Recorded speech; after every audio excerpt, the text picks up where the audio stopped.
writing is on the wall. You can talk all you want about international niceties and everything else, but we live in a world, in the real world, that is governed by strength, that is governed by force, that is governed by power. From the dramatic weekend snatch and grab of Venezuela's leader, but it was amazing, and think of it, nobody was killed, and on the other side a lot of people were killed.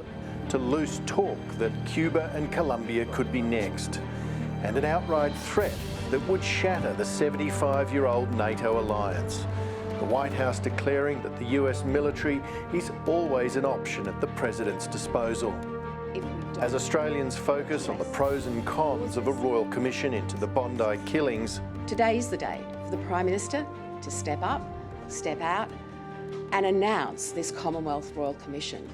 the world order is being recast under our noses. The arrival of an effectively lawless world means that we're going to have to look at investing in how we recreate the law structures, the legal structures, the agreements that underpin the security, the stability and the prosperity of the world in which we live. The events in Venezuela are the clearest demonstration of Donald Trump's neo-Monroe doctrine, the idea that America must focus its energy on dominating the Western Hemisphere.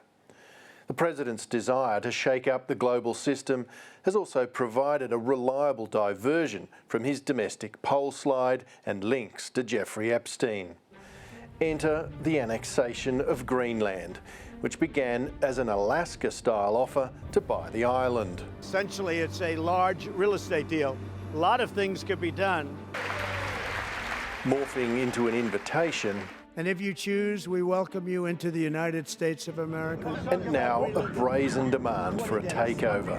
Any intervention in Greenland would be, I think, very much a clear break with history, a real record scratch moment, and would, I think, be a disastrous moment for NATO and could threaten that alliance altogether. The President's international activism has stunned the world anew, including Australia, where some senior government figures are maintaining what they have called a holding pattern in the face of events whose consequences are not yet apparent. International affairs experts like Alan Beam, a former advisor to Penny Wong, say this is a moment for Australia to use its influence on the world stage. If you believe in a rules-based system and you haven't got one anymore, what are you believing in? It's sort of like being an atheist professing your faith in God. You know, you haven't got it, but you've got to believe in it. If you're going to believe in a rules-based system, you've got to invest in it. Late last year, the US released a national security strategy that anchors the Trump administration's efforts in the Western Hemisphere. I think Greenland can be read as part and parcel of that, of America trying to secure its immediate sphere of influence. And by implication, less focused on Australia's interests. It means that the United States is probably slightly less invested than we thought. So Australia needs to think deeply about whether it can rely as deeply on the United States as we thought we could. Thank you very much, Anthony. It's an honour. If the events in Venezuela and perhaps Greenland are a wake-up call for Australian leadership, Sam Roggeveen says it's overdue. Over the course of 2025, various European governments, the Canadian government, of course, you had leaders speaking publicly about the need to re-evaluate their relationship with the United States, that the old standards didn't apply anymore. Australia is making an all-or-nothing bet on AUKUS. Another non-refundable down payment of $1 billion was sent last month. Whether that's enough to guarantee US fealty to Australia's security interests should be up for debate, given the Trump administration's mercurial foreign policy, particularly as China's influence over the Eastern Hemisphere looks to be on the rise. Since the early 1990s, China has been engaged in a massive military build-up, perhaps the most dramatic modernisation of any military force since the Second World War. And in that period since, the United States has basically not responded.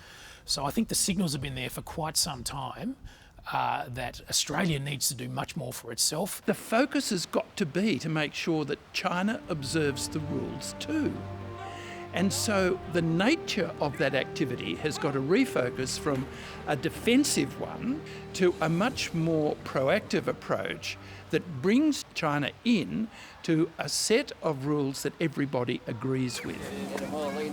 Whether or not it pierces Australia's summer slumber, there's no escaping the sense that 2026 will bring us a world of change. Well, if the United States is now arguing that we are moving into a spheres of influence type world in which the United States is the dominant power in the Western Hemisphere, then the obvious question that's raised is, well, which sphere of influence does Australia belong to?